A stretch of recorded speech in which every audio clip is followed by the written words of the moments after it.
The morning light filtered through the massive glass ceiling of Lakewood Galleria, casting geometric shadows across the polished marble floors. It was 6:15 in the morning, and the mall was still quiet, save for the soft hum of the escalators and the distant clatter of metal gates being raised by early arriving store employees. Victor Novak pushed his cleaning cart down the east corridor, his worn sneakers squeaking slightly against the freshly mopped floor. At 62 years old, his hands were rough and weathered, bearing the calluses of decades of hard work. His grey hair was neatly combed beneath a faded blue cap, and his Lakewood Galleria maintenance uniform hung loosely on his lean frame. He paused at the fountain in the central atrium, reaching into his cart for a small net to fish out the coins that had accumulated overnight. People made wishes here, tossing pennies and nickels into the crystal-clear water, hoping for luck, love, or prosperity. Victor wondered sometimes what they wished for. He wondered if any of their wishes ever came true. The vibration in his pocket made him reach for his phone. A text message from his daughter, Natalia. "Good morning, Papa. Don't forget dinner tonight. Maria is making your favorite. Love you." Victor smiled, his weathered face softening. He typed back slowly, his thick fingers navigating the small keyboard with practiced patience. "I remember. Tell Maria thank you. See you at 7. Love, Papa." He slipped the phone back into his pocket and continued his route, stopping to wipe down the benches, empty the trash cans, and polish the brass railings that lined the second-floor balcony. This had been his routine for the past 8 years, ever since he arrived in Chicago from Ukraine. Wake up at 4:30, take the bus to the mall, clock in at 5:30, and spend the next 9 hours making sure every surface gleamed. Most people walked past him without a second glance. To them, he was invisible, just another fixture in the grand architecture of consumer capitalism. But Victor didn't mind. He had learned long ago that invisibility had its advantages. At 7 o'clock, the mall officially opened, and the first wave of customers began trickling through the doors. Victor retreated to the service corridors, the maze of hallways and storage rooms that existed behind the glamorous storefronts. This was where he felt most comfortable, away from the noise and chaos that he couldn't hear anyway. Victor had been deaf since the age of 43.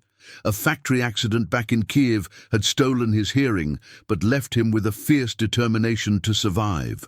He had learned to read lips, to feel vibrations, to pay attention to the subtle cues that most people ignored. In many ways, his deafness had made him more observant, more attuned to the world around him. He was emptying trash bags into the compactor when he felt the tap on his shoulder. Turning around, he saw Maria Chen, one of the mall's security guards, signing rapidly.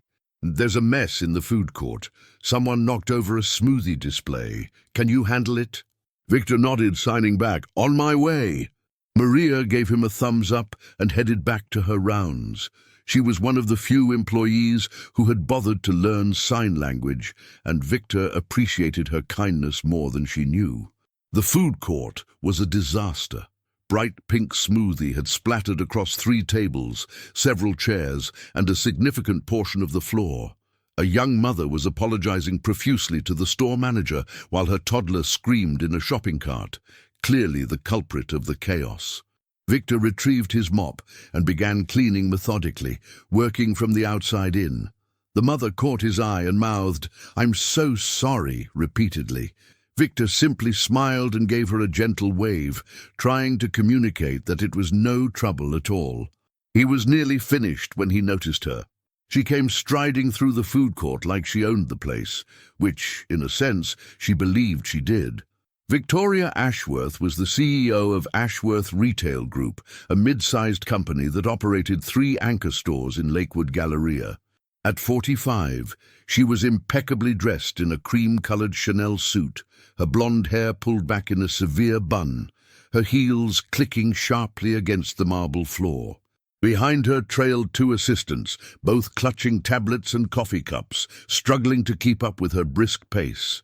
"I don't care what the projections say," Victoria was saying into her phone, her voice carrying across the food court. If we don't hit our fourth quarter numbers, heads will roll, starting with whoever thought it was a good idea to stock those hideous winter boots. She snapped her phone shut and turned to her assistants. Where is the meeting again? The conference room on the 3rd floor. Yes, Miss Ashworth, the mall management office. They're expecting you at 8. Victoria checked her watch, a diamond-encrusted Cartier that caught the light. We have 20 minutes. I need a coffee, something stronger than this watered-down excuse for espresso. She began walking toward the Starbucks on the far side of the food court, her path taking her directly through the area Victor was cleaning. She didn't slow down, didn't acknowledge the wet floor signs, didn't notice the elderly man in the maintenance uniform until her Louboutin heel caught the edge of the mop and sent her stumbling forward. Victoria caught herself on a nearby table, her coffee splashing across the freshly cleaned surface. For a moment there was silence. Then her face twisted into a mask of fury. "What the hell is wrong with you?" she screamed, spinning around to face Victor. "Are you blind? Are you stupid? I could have broken my ankle." Victor, who had been facing the other direction, felt the vibrations of her anger before he saw them. He turned around slowly, his expression calm but confused.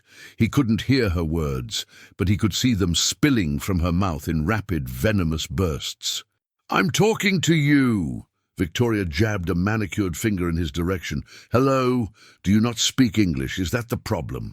One of her assistants, a young woman named Jessica, touched her arm gently. "Miss Ashworth, I think he might be deaf." "Deaf?" Victoria's laugh was sharp and cruel. "Of course, they hire the deaf immigrant to mop floors. How progressive!" She enunciated each word slowly, mockingly, as if she were speaking to a child. "You made me spill my coffee." Victor watched her lips, understanding every word, every syllable of contempt. He felt the familiar flush of humiliation creeping up his neck, but he kept his face neutral. He had endured worse, much worse. He reached into his pocket and pulled out a small notepad, something he always carried for situations like this. In careful, precise handwriting, he wrote, "I apologize for any inconvenience. I will clean this immediately. I hope you are not hurt." He held the notepad out to Victoria, who snatched it from his hands, read it, and let out another derisive laugh. "Inconvenience? You ruined my shoes. These cost more than you make in a month." She crumpled the paper and threw it on the floor. "Actually, probably more than you make in a year. Do you even have papers? Are you here legally?" Several people in the food court had stopped to watch the confrontation. Victor could feel their eyes on him, could sense their discomfort. He noticed a teenage girl filming the interaction on her phone. Victor bent down slowly and picked up the crumpled paper. He smoothed it against his thigh, then wrote another message. "I have been working here for 8 years. I am sorry about your shoes. Have a good day." Victoria didn't take the paper this time. Instead, she turned to her assistants. "Make a note. I want to talk to mall management about their hiring practices. It's bad enough the stores are struggling. Now I have to deal with incompetent janitorial staff ruining designer footwear." She adjusted her jacket and began walking away, but not before delivering one final blow. Maybe they should hire people who can actually hear instructions. Just a thought. The words hung in the air long after she disappeared around the corner. Victor stood motionless for a moment, his notepad still in his hand. Then, with the quiet dignity that had carried him through decades of hardship, he returned to his work. An hour later, Victor was restocking paper towels in the first-floor restroom when his phone buzzed again. This time, it was a text from an unknown number. "Mr. Novak, this is Gerald Chen from Chen and Associates. We need to discuss the quarterly reports. Can you meet at the usual place at noon?" Victor typed back quickly, "I will be there." He finished his restocking and checked the time. 3 hours until lunch. 3 hours to maintain the facade that had protected him for nearly a decade. The usual place was a small Thai restaurant called Bangkok Kitchen, tucked away in a strip mall about 15 minutes from Lakewood Galleria. The owner, a cheerful woman named Nong, knew Victor well and always reserved a quiet booth in the back for his meetings. Gerald Chen was already waiting when Victor arrived, a stack of folders spread across the table. At 58, Gerald was a trim, serious man with silver-streaked hair and glasses that perpetually slid down his nose. He had been Victor's accountant and financial advisor for the past 12 years, ever since Victor first arrived in America. "Victor, good to see you." Gerald stood and shook Victor's hand warmly. He spoke slowly and clearly, facing Victor directly so he could read his lips. "You look tired? Are you sleeping enough?" Victor shrugged, settling into the booth. He pulled out his notepad and wrote, "Busy morning, some trouble at the mall." Gerald frowned. "Trouble? What kind of trouble?" Victor hesitated, then wrote, "Nothing important, just a rude customer. It happens." Gerald studied his client's face, recognizing the guarded expression he had come to know so well over the years. He decided not to push. "All right, let's talk business." He opened the first folder and turned it toward Victor.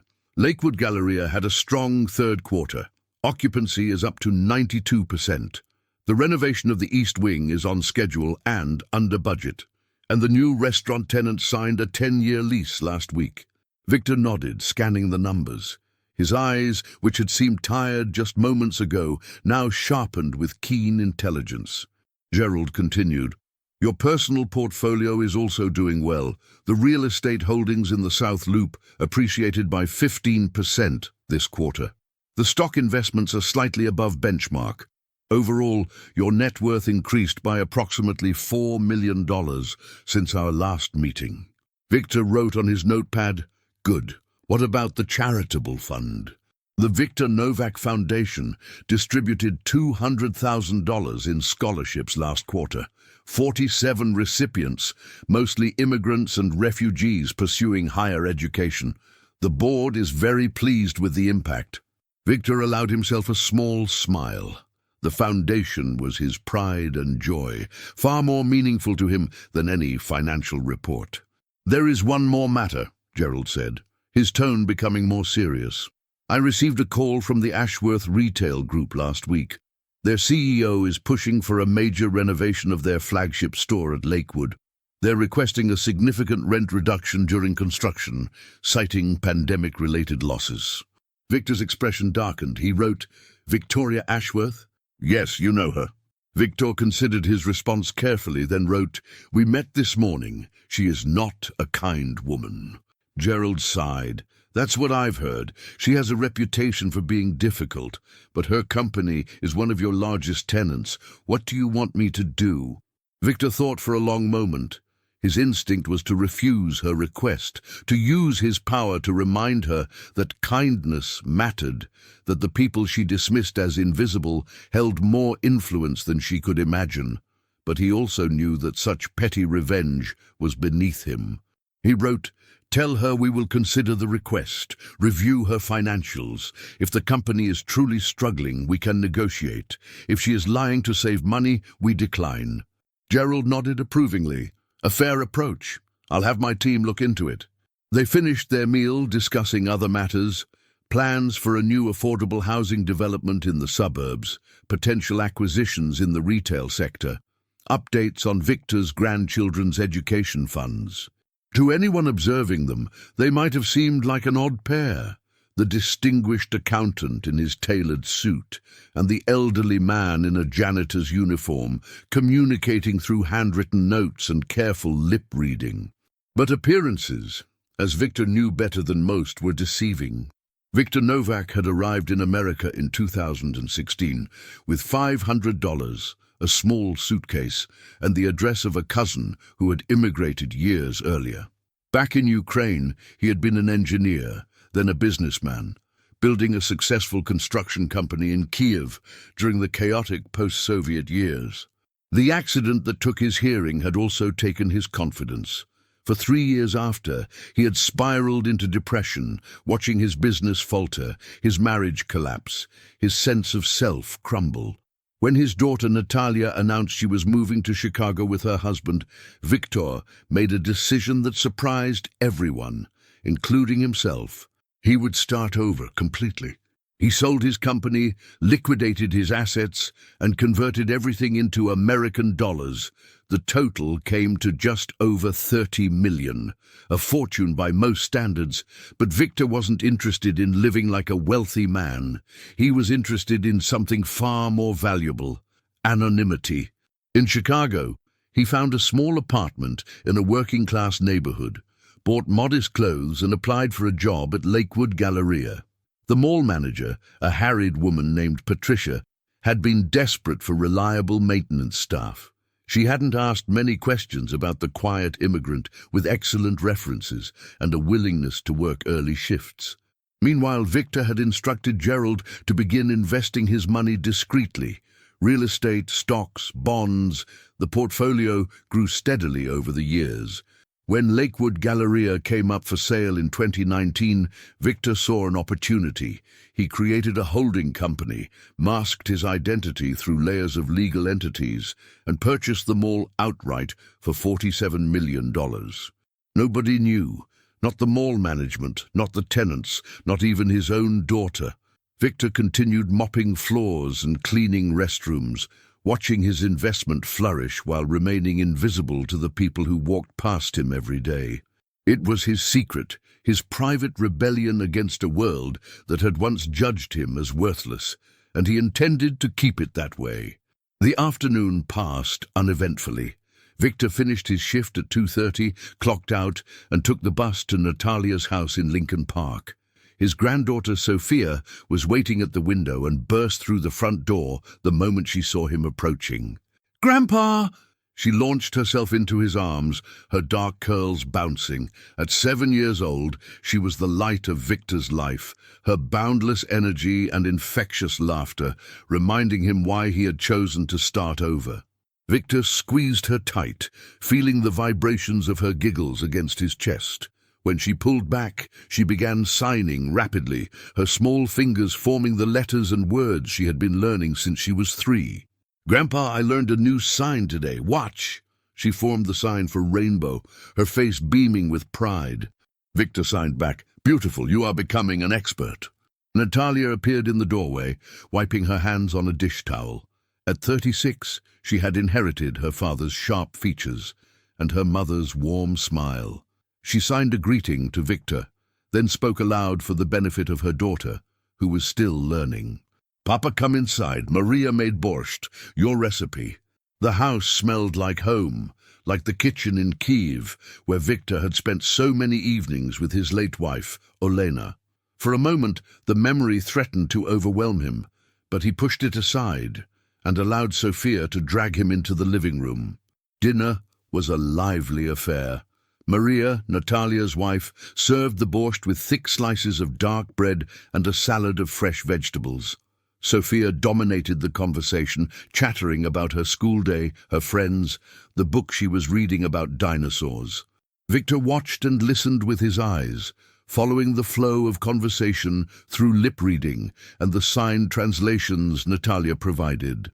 He felt a deep contentment, a sense of belonging that had eluded him for so many years. After dinner, while the others cleaned up, Sophia climbed into Victor's lap with a picture book. She pointed to each illustration, signing the names of the animals and objects, waiting for Victor to confirm her accuracy. They were halfway through the book when Victor's phone buzzed. He glanced at the screen and saw a notification from a news app. "Local CEO's public meltdown goes viral. Watch her berate elderly deaf janitor." Victor's stomach dropped. He clicked on the link and watched, his face expressionless as the video played. The teenage girl in the food court had captured everything. Victoria's stumbling, her screaming, her cruel mockery. The video had already accumulated over 100,000 views. The comments were overwhelming. Most were supportive of Victor, expressing outrage at Victoria's behavior and calling for boycotts of her stores. A few defended her, claiming the video was taken out of context, but they were quickly drowned out by the chorus of condemnation. Natalia noticed the change in her father's demeanor. She sat down beside him and looked at his phone, her eyes widening as she watched the video. "Papa!" she signed, her expression a mixture of anger and concern. "What happened? Who is this woman?" Victor sighed and put down his phone. He signed back slowly. "Just a customer, it's not important." "Not important. She humiliated you. The whole world is watching." Victor took his daughter's hands, stilling them. He looked into her eyes, the same grey-blue as his own, and signed with deliberate care. "I have been humiliated before, by people much worse than her. This is nothing." "But Papa—" "No." His sign was firm but gentle. "I do not want to discuss this further, please." Natalia opened her mouth to argue, then closed it. She knew her father well enough to recognize when he had made a decision. Instead, she leaned forward and kissed his forehead. "I love you, Papa, even when you're stubborn." Victor smiled and signed back. "I love you too. Now where is my granddaughter? We have more animals to learn." The next morning, Victor arrived at Lakewood Galleria to find a crowd of reporters gathered outside the main entrance. Camera crews were setting up equipment, and journalists were interviewing anyone who would stop to talk. Victor pulled his cap low and entered through the employee entrance, hoping to avoid attention. But word had already spread among the staff. Maria Chen found him in the break room, her face full of concern.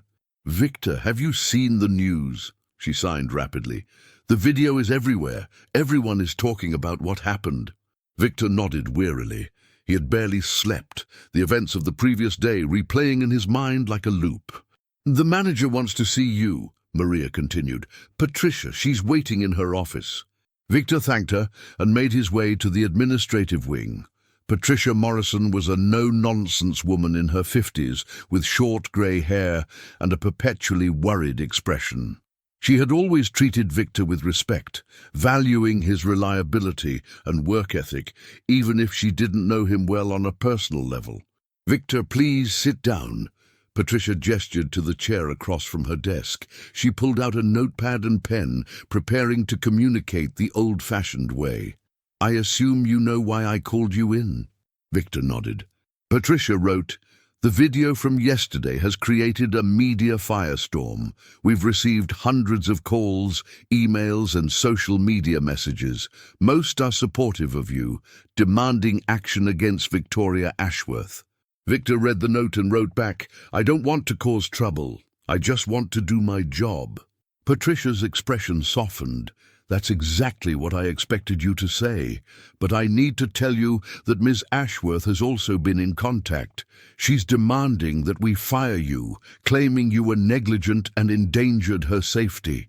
Victor felt a flash of anger, quickly suppressed. He wrote, "She tripped over her own feet. I did nothing wrong." "I know," Patricia wrote back, "and I have no intention of firing you. You've been one of our best employees for 8 years. But I need you to understand the situation. The Ashworth Retail Group is one of our largest tenants. She's threatening to pull her stores if we don't take action." Victor considered this information. It was almost amusing in a dark way. Victoria Ashworth was threatening the very owner of the mall, not knowing that her fate rested entirely in his hands. He wrote, "What do you want me to do?" Patricia sighed. "For now, nothing.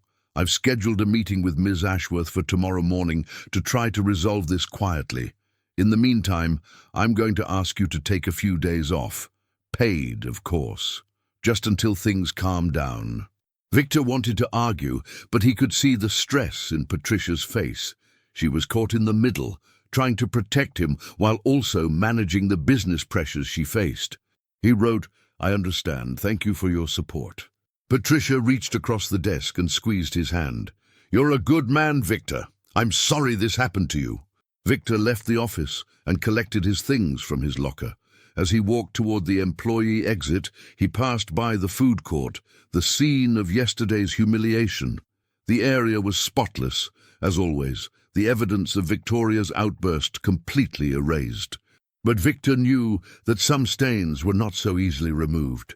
The meeting was scheduled for 10 o'clock the following morning.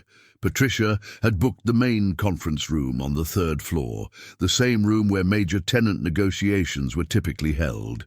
She had invited the mall's legal counsel, a representative from corporate ownership, and Victoria Ashworth with her team. What Patricia didn't know was that the representative from corporate ownership was about to become much more significant than she expected. Gerald Chen arrived at 9:30, dressed in his finest suit. He had spent the previous day preparing for this moment, gathering documents, reviewing legal options, and coordinating with Victor via a series of carefully worded text messages. Victor, for his part, had decided to attend the meeting, not as the janitor but as the owner. He dressed in clothes he rarely wore anymore, a charcoal grey suit, custom-made years ago in Milan, white shirt, burgundy tie. He polished his old leather shoes until they gleamed and combed his grey hair neatly back from his forehead. Looking in the mirror, he barely recognized himself. The transformation was jarring, like watching a stranger emerge from familiar skin. Natalia drove him to the mall, her eyes wide with surprise when he came down the stairs in his suit. "Papa, what is going on? Where did you get those clothes? You look different." Victor signed. "I have something to do today, something important. I will explain later. Trust me." Natalia studied her father's face, seeing a resolve she hadn't witnessed in years. Whatever he was planning, she knew better than to interfere. "Be careful," she signed. "Call me if you need anything." Victor kissed her cheek and climbed into the car. The conference room was already occupied when Victor and Gerald arrived. Patricia sat at the head of the table, flanked by the mall's lawyer, a young man named David Huang. On the opposite side sat Victoria Ashworth, her expression as icy as ever, accompanied by Jessica and another assistant, plus a stern-looking man in his 60s who appeared to be her corporate counsel. Patricia looked up as the door opened, her welcoming smile freezing on her face as she recognized Victor. "Mr. Novak, what are you doing here? I told you to take a few days off."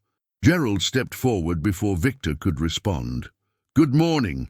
I'm Gerald Chen, legal and financial representative for Lakewood Holdings LLC, the corporate owner of this property. I apologize for the confusion, but there have been some recent developments that require Mr. Novak's presence at this meeting." Patricia's confusion deepened. "I don't understand. What does the janitor have to do with corporate ownership?" Victoria let out a sharp laugh. "This is ridiculous. Is this some kind of joke? Did you hire a PR consultant to stage this circus?" Gerald remained calm.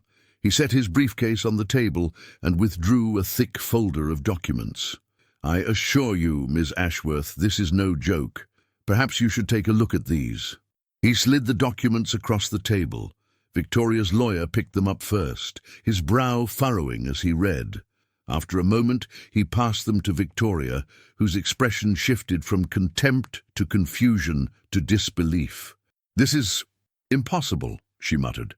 "This says that Victor Novak is the sole owner of Lakewood Holdings LLC, that he personally owns this entire mall." "That is correct," Gerald confirmed. "Mr. Novak has been the owner of Lakewood Galleria since 2019. He chose to maintain a low profile, continuing his work as a maintenance employee while overseeing his investment through trusted representatives." The room fell silent. Patricia stared at Victor, as if seeing him for the first time. Victoria's face had gone pale, the reality of her situation slowly dawning. Victor stepped forward and placed his notepad on the table. In careful handwriting, he had prepared a statement that Gerald now read aloud. "Yesterday, Ms. Ashworth publicly humiliated me. She mocked my disability, questioned my immigration status, and threatened my job. She did this because she saw me as beneath her, as invisible, as worthless. She believed that power and money gave her the right to treat another human being with cruelty. She was wrong." Victoria's hands trembled slightly as she listened. Her lawyer placed a steadying hand on her arm. Gerald continued reading. "I have spent my life learning that true power is not measured by wealth or position. It is measured by how we treat those who can do nothing for us. It is measured by kindness, by respect, by the recognition that every person, regardless of their job or their hearing or where they were born, has inherent dignity and worth." Victor met Victoria's eyes, his gaze steady and unwavering. "I did not come here today seeking revenge," Gerald read. I came here seeking accountability. Ms. Ashworth, you owe me nothing but an apology, a sincere one, not for my sake, but for your own.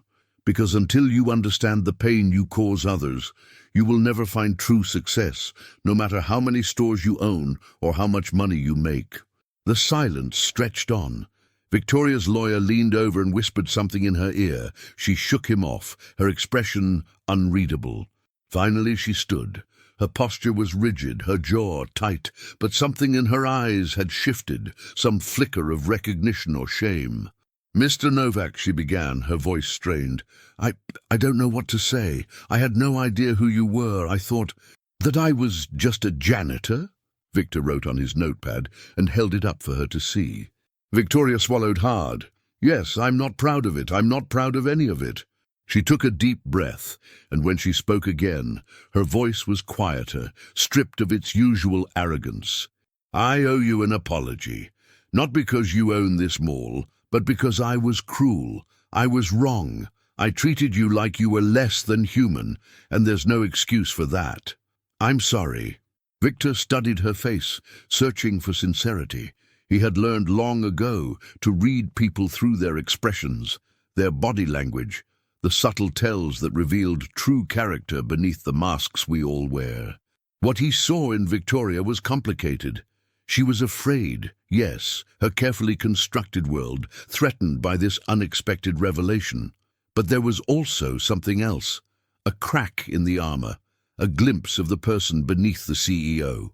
He wrote on his notepad, "Thank you for your apology, I accept it, but I hope you understand that words alone are not enough. Change requires action." Victoria nodded slowly. "What kind of action?" Gerald cleared his throat. "Mr. Novak has a proposal. Rather than terminating the Ashworth Retail Group's lease, which is within his rights given your breach of community conduct standards, he is willing to continue your tenancy under certain conditions." He pulled another document from his briefcase. "First, you will personally volunteer 20 hours per month at a local organization serving deaf and hard-of-hearing individuals. Second, your company will implement mandatory sensitivity training for all employees, focusing on disability awareness and respect for service workers. Third, you will make a public statement acknowledging your behavior and committing to change."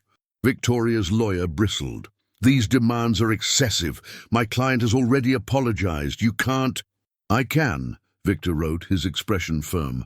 "I own this mall. I set the terms. She has 1 week to decide."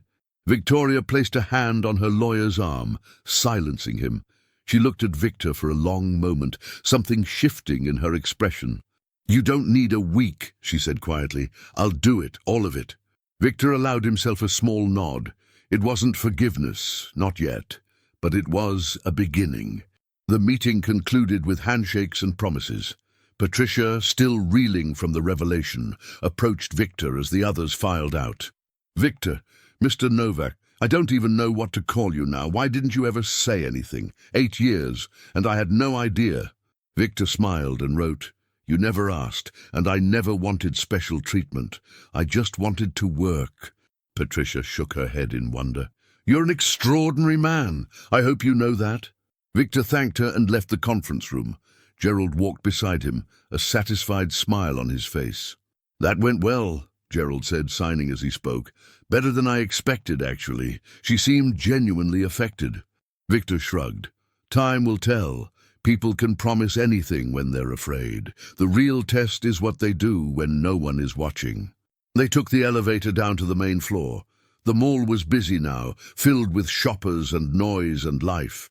Victor stood for a moment, watching the crowds flow past, the same crowds that had ignored him for years.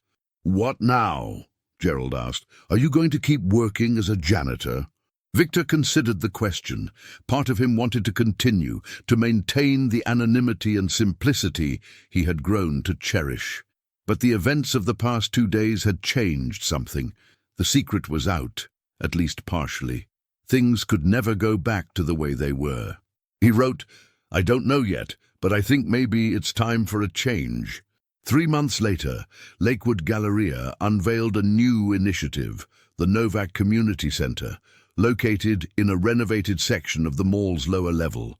The center offered free services to immigrants, refugees, and people with disabilities, including job training, language classes, legal assistance, and support groups. Victor was there for the grand opening, dressed not in a janitor's uniform, but in a simple grey suit. Beside him stood Natalia, Maria, and little Sophia, whose eyes were wide with wonder at the crowd of people gathered to celebrate. The mayor gave a speech.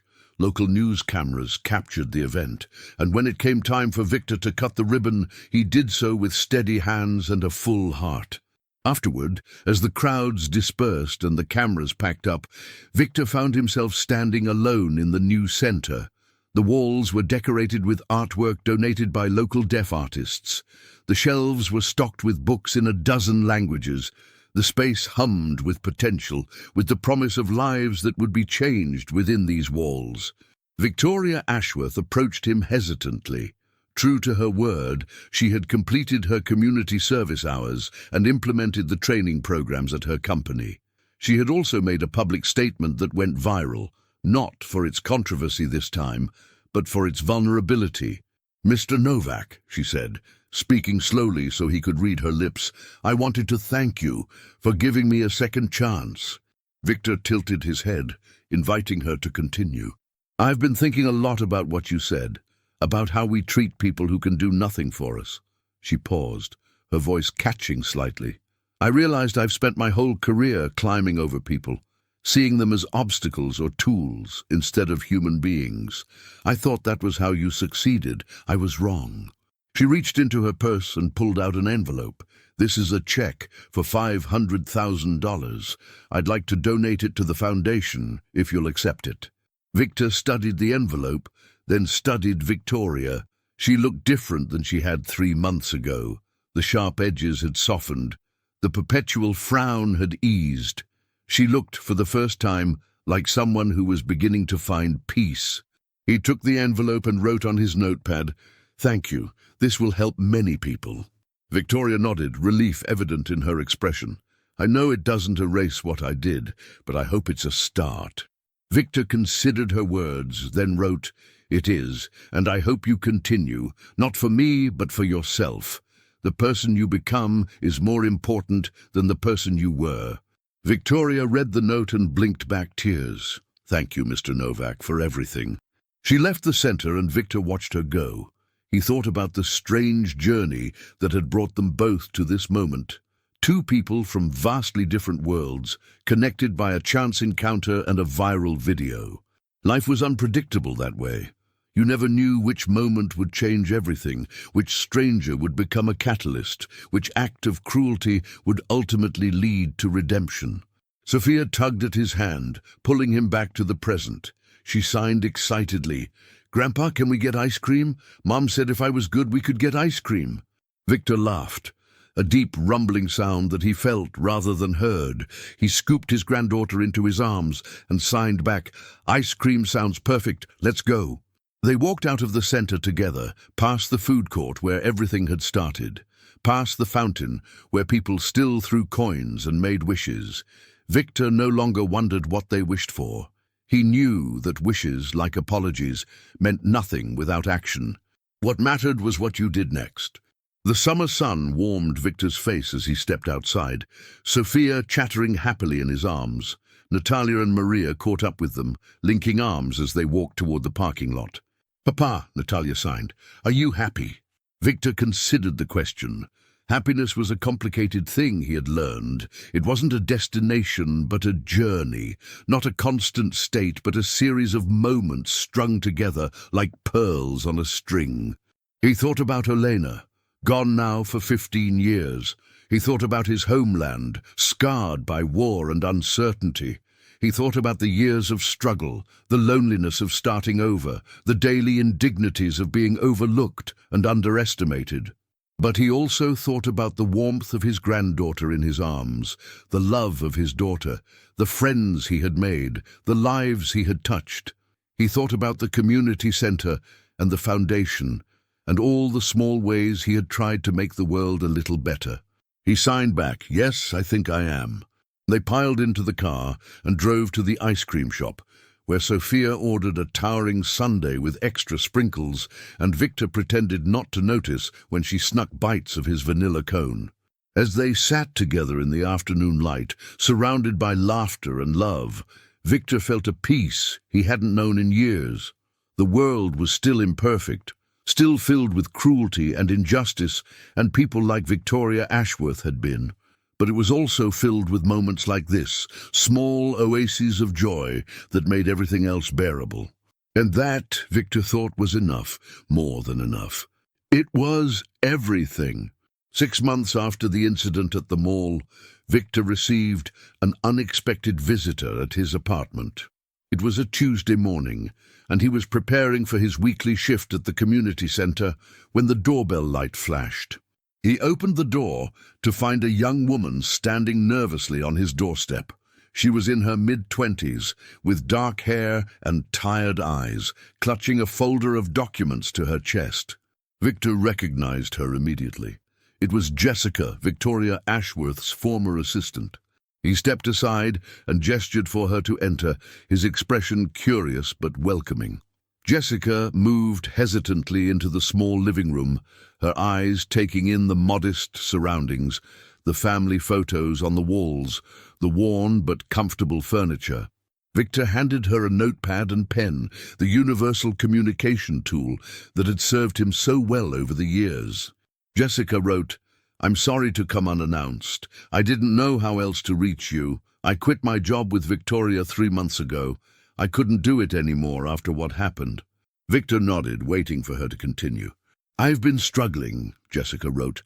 "No one wants to hire someone who worked for her, especially now that everyone knows the story. I've been applying everywhere, but nothing." She paused, gathering herself. "I came here because I wanted to apologize. I was there that day. I should have said something, done something.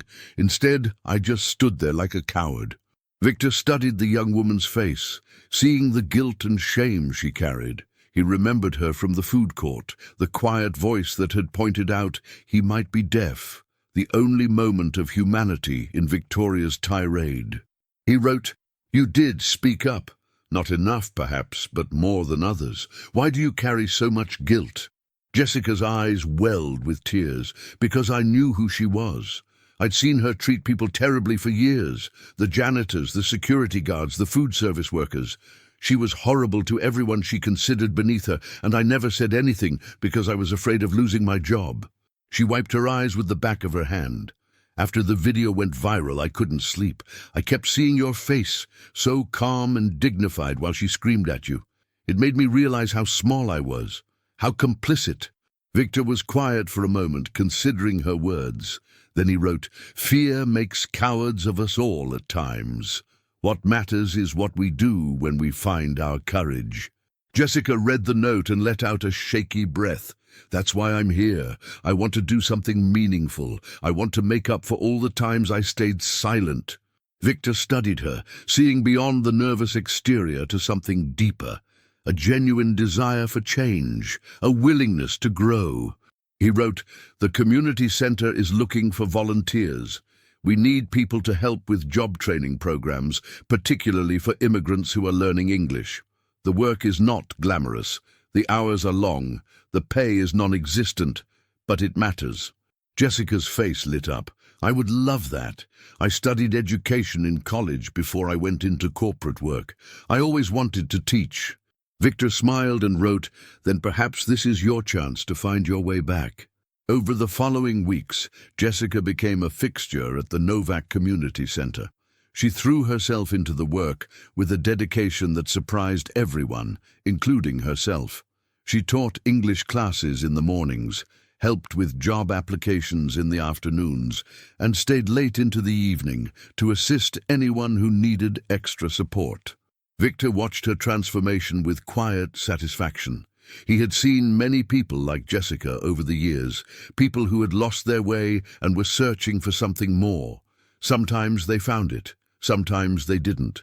But Jessica was one of the ones who did. One evening, as they were closing up the center, Jessica approached Victor with her notepad. "I need to tell you something," she wrote. "Victoria called me last week. She's opening a new store in the mall and offered me my old job back. Better title, better salary, better benefits." Victor raised an eyebrow, waiting.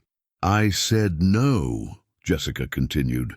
"I told her I found something more important. She didn't understand. I'm not sure she ever will."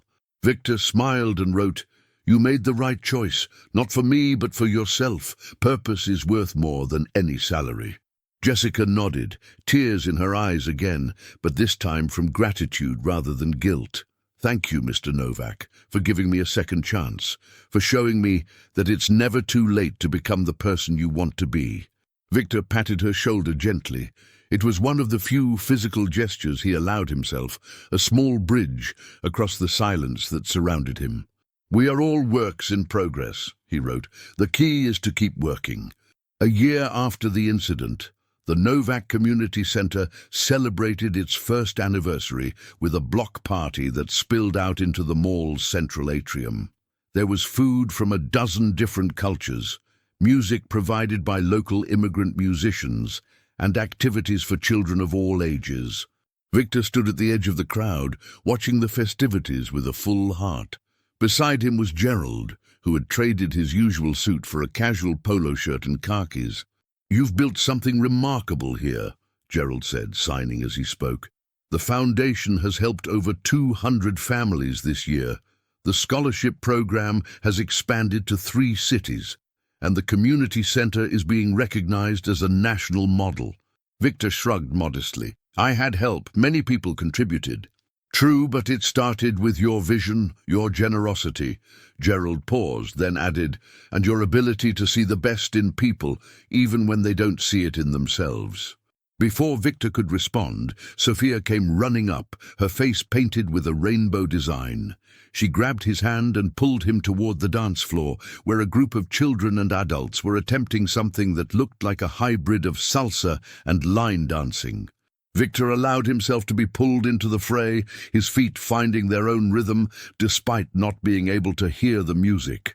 He felt the vibrations through the floor, saw the joy on the faces around him, and let himself be carried away by the moment. Later that evening, after the crowds had thinned and the cleanup had begun, Victor found himself alone in the center. The walls were covered with thank you notes from program participants, each one a small testament to lives changed and potential realized. He walked slowly through the space, reading each note, absorbing the words of gratitude and hope. One note in particular caught his attention. It was written in Ukrainian, the handwriting shaky but determined.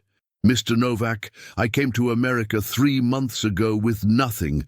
I was deaf, alone and afraid. I thought my life was over. Then I found this place. You found me. Because of you, I am learning English. I am learning job skills. I am learning to hope again. Thank you for seeing me when the world looked away." Victor touched the note gently, feeling the texture of the paper beneath his fingers. He thought about his own journey, the fears and doubts that had plagued him when he first arrived in this country. He thought about the people who had helped him, the small acts of kindness that had kept him going when everything seemed impossible. And he thought about the strange twist of fate that had led him here, to this moment, to this place, where he could finally give back what he had been given. The door to the center opened, and Natalia stepped inside. She was carrying a small box, her expression a mixture of excitement and nervousness. "Papa," she signed, "I have something to show you." Victor turned, curious. Natalia approached and handed him the box. Inside was a small leather-bound book. "I've been working on this for months," Natalia explained. "It's your story, our story. I compiled everything, interviews with people you've helped, photographs, documents. I want to publish it if you'll let me." Victor opened the book carefully, his eyes scanning the pages. There were photos he hadn't seen in years, letters he had forgotten writing, testimonials from people whose names he barely remembered. It was his life, captured and preserved in a way he had never imagined. "Why?" he signed, his eyes glistening. Natalia took his hands in hers. "Because your story deserves to be told. Because there are people out there like you were, scared and alone and thinking their best days are behind them. They need to know that it's possible to start over, that kindness matters, that one person can make a difference. Victor was silent for a long moment, the book heavy in his hands. He had spent so many years hiding, protecting his anonymity, shunning the spotlight. The idea of sharing his story with the world was terrifying. But he also knew that Natalia was right. His story was not his alone. It belonged to everyone who had helped him, everyone he had helped, everyone who had ever been underestimated or overlooked or dismissed.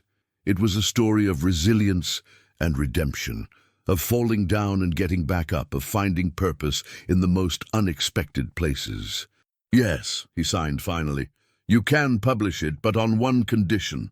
Natalia leaned forward eagerly. "Anything." Victor smiled. "All the proceeds go to the foundation. I don't need more money. I need more people to be helped." Natalia laughed and threw her arms around her father. "Deal. It's a deal." The book, titled The Invisible Man, A Story of Resilience and Redemption, was published 6 months later. It became an unexpected bestseller, touching hearts around the world and inspiring countless readers to look more closely at the people they passed every day. Victor did a few interviews, carefully scripted and mediated through interpreters. He didn't enjoy the attention, but he understood its value. Each interview was an opportunity to shine a light on the causes he cared about, to raise awareness about the experiences of deaf individuals and immigrants, to challenge the assumptions that led people to dismiss others as invisible. One of the most memorable interviews was with a national morning show host who had initially been skeptical about the story. She had expected Victor to be bitter, to use his platform to shame Victoria Ashworth and all the others who had mistreated him over the years. Instead, Victor spoke through his interpreter about forgiveness. "I do not carry anger for Victoria or anyone else who has dismissed me," he said. "Anger is a heavy burden, and life is too short to carry such weight. I choose instead to focus on the good, to believe in people's capacity for change, to invest my energy in building rather than destroying." The host pressed him further. "But doesn't it bother you that you had to hide your success, your wealth, your power, just to be treated with basic dignity? Doesn't that say something troubling about our society?" Victor considered the question carefully before responding. "Yes, it does. We live in a world that often values people for what they have rather than who they are. That needs to change. But change does not come from anger or resentment. It comes from each of us choosing every day to treat others with kindness and respect. It comes from seeing the humanity in everyone we meet, regardless of their job or their appearance or their abilities." He paused, his interpreter giving voice to his next words with careful emphasis. "I was invisible for many years, not because people could not see me, but because they chose not to. That is a choice we all make, every day, whether we realize it or not.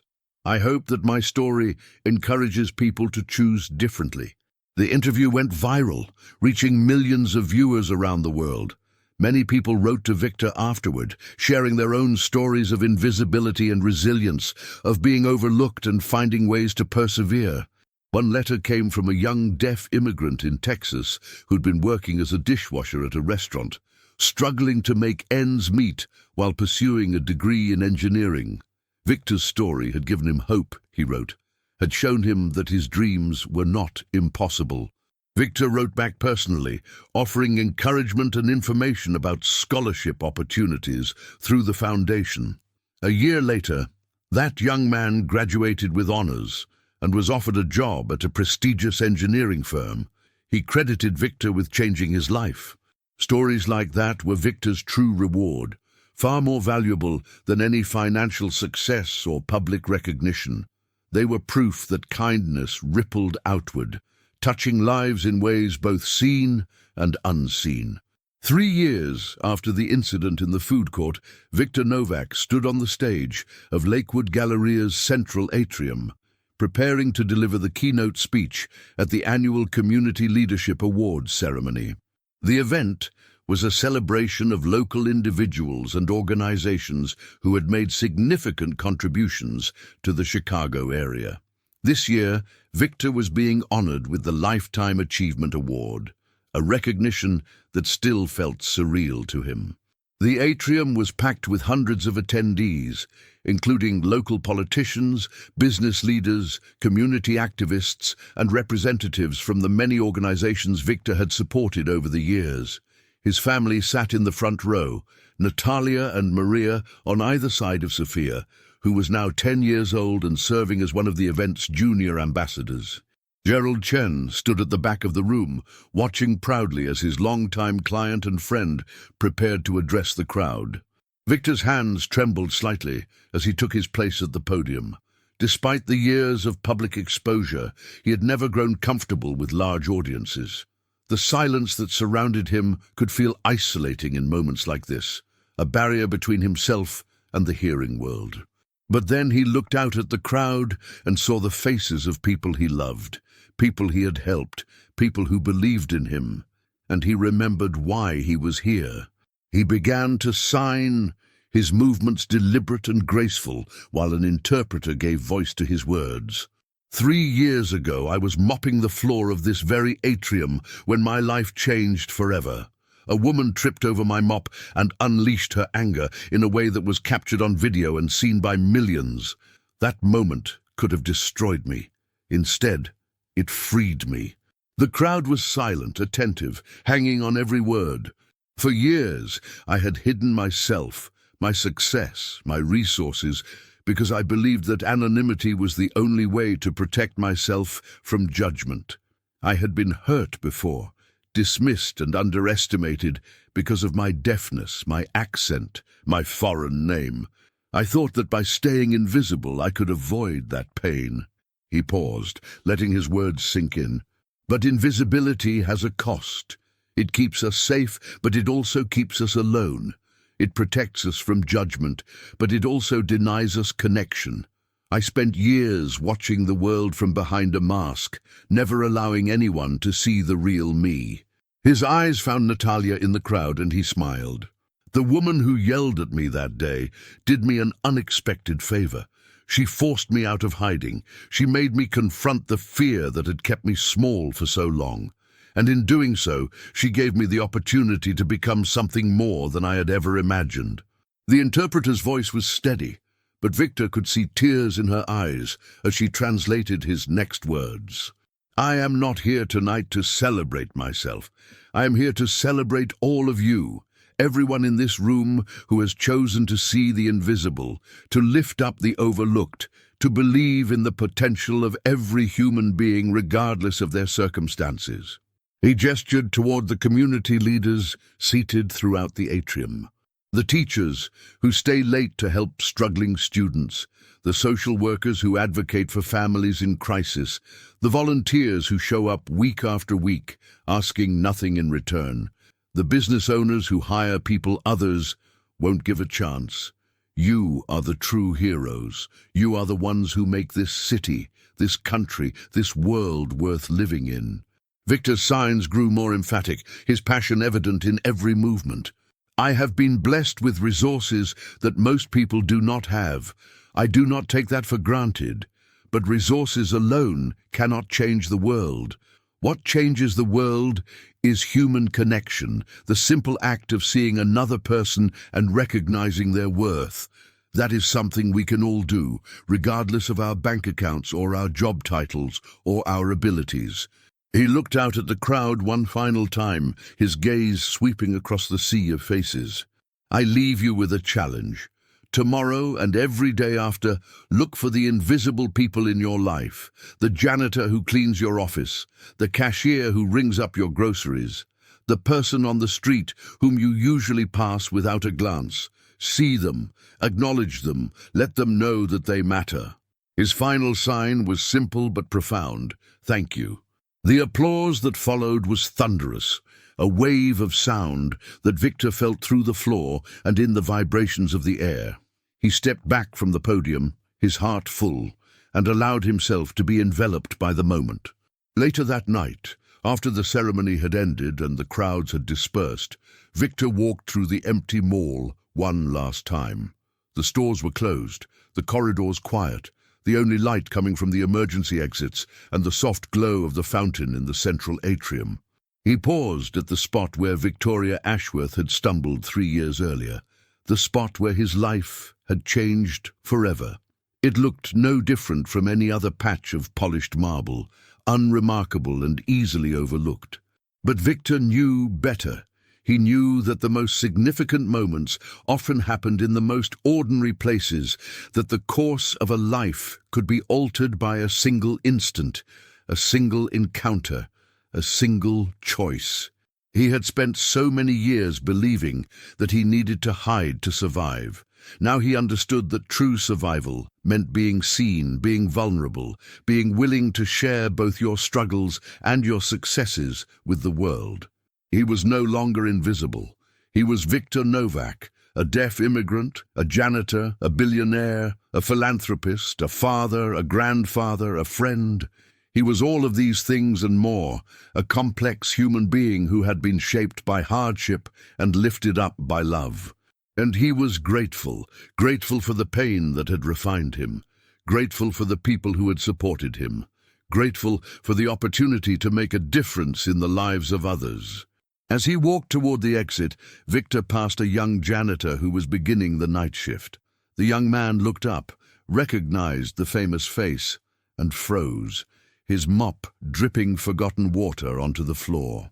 Victor stopped and smiled. He pulled out his notepad, the same notepad he had carried for years, and wrote a brief message.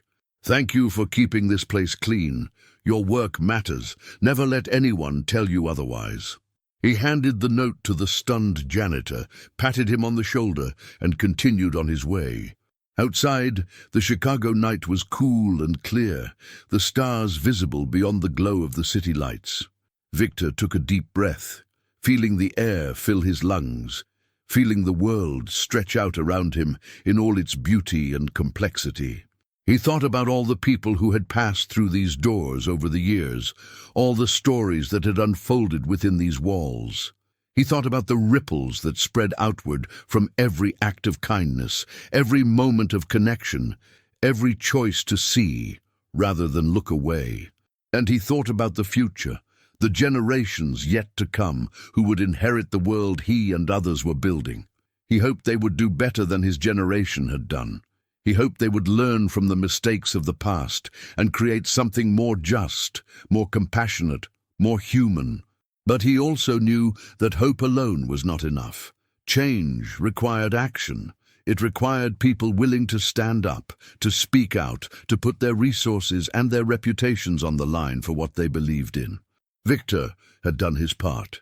He would continue to do his part for as long as he was able, and when his time was done, he trusted that others would pick up where he left off, carrying the torch forward into whatever challenges and opportunities lay ahead.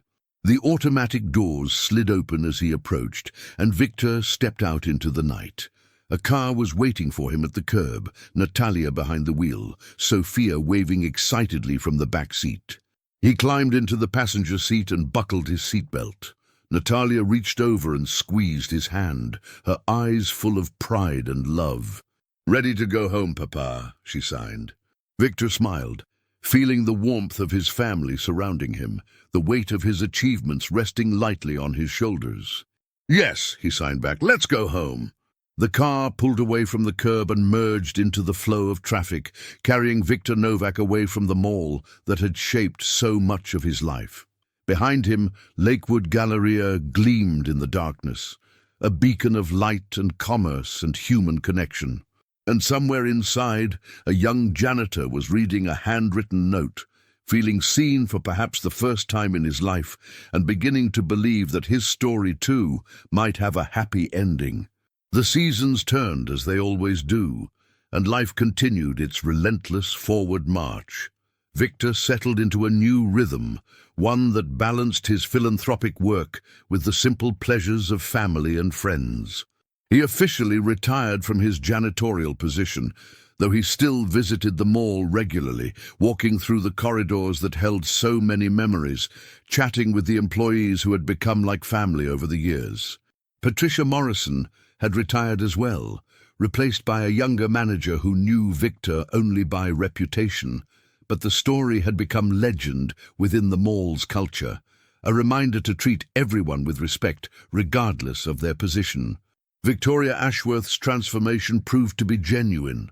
Her volunteer work at the Deaf Community Centre had sparked a passion she never knew she had, and she eventually became a major donor to organizations serving people with disabilities.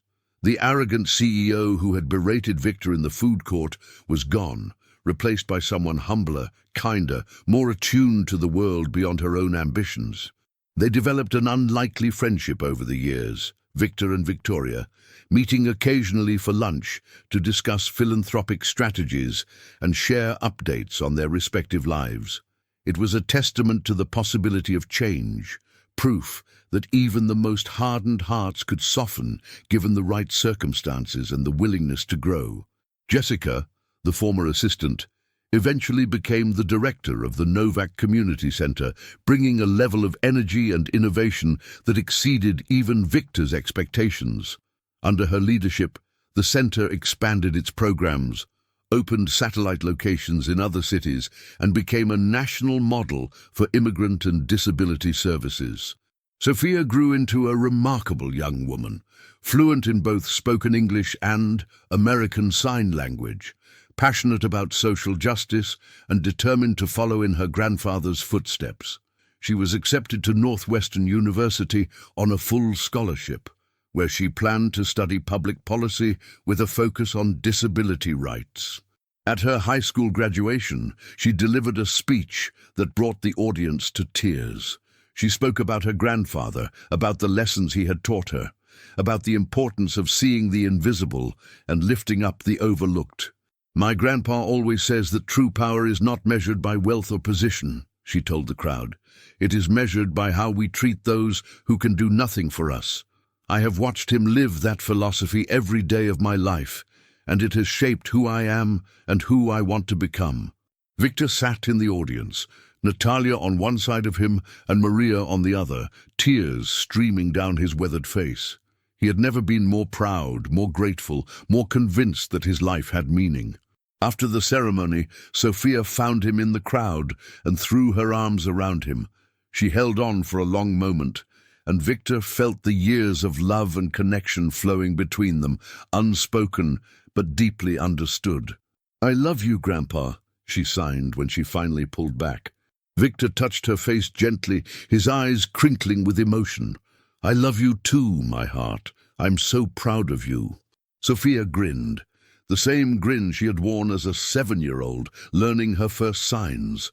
"Does this mean I get ice cream? You promised, remember?" Victor laughed, the sound vibrating in his chest even if he couldn't hear it. Some things never changed, no matter how much time passed. "Ice cream it is," he signed. "Extra sprinkles." The years continued to pass, and Victor began to slow down. His movements became more deliberate, his energy more limited. But his mind remained sharp, his spirit undimmed by the inevitable march of time. He spent his final years surrounded by the people he loved, in the city that had become his home, knowing that his legacy would live on long after he was gone. The Victor Novak Foundation had grown into an international organization, funding projects in dozens of countries and touching millions of lives. The community center had become a template replicated in cities around the world. The book about his life had been translated into 40 languages and continued to inspire readers everywhere. But for Victor, the greatest legacy was not measured in dollars or statistics or accolades. It was measured in the moments of connection, the acts of kindness, the lives changed by seeing and being seen. On his 80th birthday, his family threw him a party at the community center. Hundreds of people attended, many of whom Victor had personally helped over the years. They came bearing gifts and gratitude, stories and smiles, a collective testament to one man's impact on the world. When it came time for speeches, Victor insisted on standing, though his legs trembled and his daughter hovered anxiously nearby. He signed slowly, his movements still graceful despite the years, while his granddaughter provided the interpretation. "I have lived a long and blessed life," he said. "I have known sorrow and joy, failure and success, isolation and connection. I have been invisible and I have been seen. Through it all, I have learned one simple truth. We are all connected. Every act of kindness ripples outward, touching lives in ways we may never know. Every moment of cruelty does the same." He paused, his eyes sweeping across the room, taking in the faces of people he had loved, helped, and been helped by in return. "I will not be here forever, none of us will. But what we leave behind, the kindness we have shown, the connections we have made, the lives we have touched, that endures, that is our true legacy." His final sign was one he had used thousands of times before, a simple gesture that carried a universe of meaning. "Thank you." The applause that followed was more than just sound. It was a wave of love and gratitude, a collective embrace that wrapped around Victor and held him close. He looked at Natalia, tears streaming down her face. He looked at Sophia, now a young woman with her whole life ahead of her. He looked at Maria, at Jessica, at Gerald, at all the people who had become his family over the years. And he knew with absolute certainty that he had lived a good life, a meaningful life, a life worth celebrating. Victor Novak, the invisible man who had chosen to be seen, smiled and let himself be carried away by the moment. The rest was just details. 2 years later, Victor passed away peacefully in his sleep, surrounded by his family. He was 82 years old.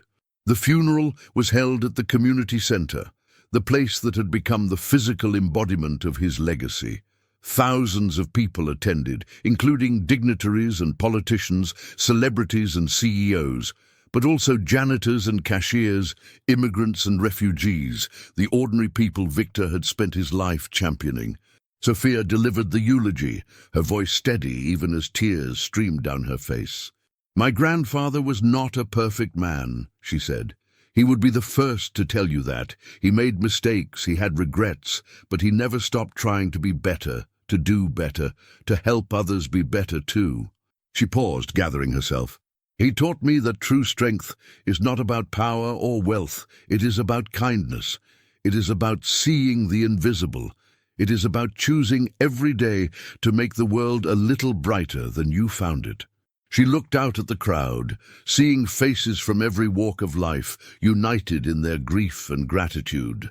"My grandfather is gone now, but his legacy lives on.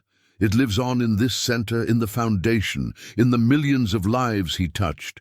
And it lives on in each of us, every time we choose to see rather than look away, every time we offer kindness to a stranger, every time we remember that every person, regardless of their circumstances, has inherent worth and dignity." She took a deep breath and smiled through her tears. "Grandpa, wherever you are, I hope you can hear me. I hope you know how much you were loved, and I hope you are at peace." She raised her hands and signed the final words, "Thank you for everything." The community center erupted in applause, a standing ovation that lasted for minutes. And somewhere, perhaps, Victor Novak was watching, smiling, feeling the vibrations of love that continued to ripple outward from his life. His story was over, but the ripples would continue forever. In the years that followed Victor's passing, his legacy continued to grow and evolve in ways even he might not have imagined. Sophia graduated from Northwestern and went on to become a prominent disability rights advocate, eventually being elected to the Chicago City Council, where she championed policies that Victor had only dreamed of. The Novak Foundation expanded its reach, funding innovative programs in education, healthcare, and community development across the globe. By its 20th anniversary, it had distributed over $500 million in grants and scholarships, touching countless lives in countless ways. Lakewood Galleria underwent a major renovation, adding a permanent exhibit honoring Victor's life and legacy. The display included photographs, documents, and artifacts from his journey, along with interactive features that allowed visitors to learn about the experiences of deaf individuals and immigrants. At the center of the exhibit stood a bronze statue of Victor in his janitor uniform, mop in hand, a gentle smile on his face. A plaque at the base read, "Victor Novak, 1962-2044. He saw the invisible. He lifted the overlooked. He changed the world." Every year on Victor's birthday, a ceremony was held at the statue, bringing together members of the community to celebrate his memory and recommit to his values. The ceremony always ended with the same ritual. Attendees would write wishes on small pieces of paper and throw them into the fountain, just as mall visitors had done for decades. But these wishes were different. They were not wishes for personal gain or romantic success or financial fortune. They were wishes for a better world, a kinder world, a world where no one would ever have to feel invisible. And perhaps in some small way, those wishes came true. Because Victor Novak had shown what was possible when one person chose to see, to care, to act. He had proven that wealth and power were meaningless without compassion, that success was empty without connection, that the true measure of a life was not what you accumulated, but what you gave away. He had been a janitor and a billionaire, an immigrant and a leader, a deaf man who heard more than most. He had been invisible, and he had been seen. And in the end, that was more than enough. It was everything. The story of Victor Novak did not end with his death. It continued in the hearts and minds of everyone he had touched, rippling outward through time and space, inspiring acts of kindness and moments of connection that he would never know about but had somehow made possible. In a small town in Texas, a deaf teenager read Victor's book and found the courage to pursue her dreams of becoming a doctor. In a refugee camp in Jordan, a young man learned about the Novak Foundation and applied for a scholarship that would eventually take him to Harvard. In a corporate boardroom in Tokyo, a CEO remembered Victor's story and decided to treat her cleaning staff with more respect and appreciation. In a classroom in Chicago, a teacher told her students about Victor and challenged them to look for the invisible people in their own lives.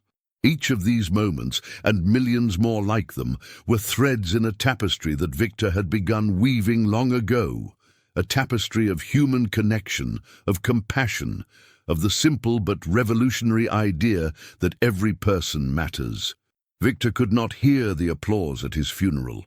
He could not see the tears of gratitude shed in his memory.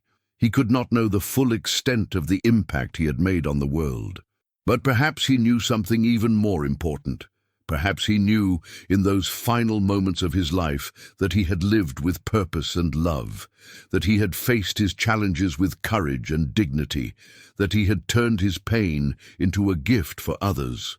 Perhaps he knew that he had become exactly who he was meant to be, and perhaps that knowledge brought him peace. The mall where it all began still stands, a testament to the enduring power of commerce and community. People still come to shop and eat and see movies, still pass by the bronze statue of the janitor with the gentle smile, still throw coins into the fountain and make their wishes. Most of them don't know Victor's full story. Most of them don't realize that the humble figure captured in bronze once owned the entire building, that his life was a testament to resilience and redemption, that his choices changed the world in ways both large and small. But some do know. Some stop and read the plaque. Some learn about the foundation and the community center. Some are inspired to look more closely at the people they pass every day, to see the invisible, to recognize the worth in every human being. And in those moments, Victor Novak lives on. Not as a memory, but as a presence. Not as a story, but as an invitation. Not as a lesson from the past, but as a challenge for the future. The challenge to be better, to do better, to see more clearly and love more deeply and give more generously than the day before. The challenge to become, in our own way, someone like Victor Novak. Someone who refused to be defined by his limitations. someone who turned his suffering into service, someone who chose to see the world not as it was, but as it could be, and someone who, against all odds, made that vision a reality. That is Victor's legacy. That is his gift to us all. And it is a gift that keeps on giving, long after the man himself has gone. And in those quiet moments, when someone stops at the bronze statue and reads the plaque, when a stranger offers kindness to the overlooked, when a deaf child dreams of possibilities beyond limitation, Victor Novak lives on. Not as a memory, but as a presence. Not as a story, but as an invitation. The invitation to see, to serve, to love. That is his legacy. That is his gift. And it is everything.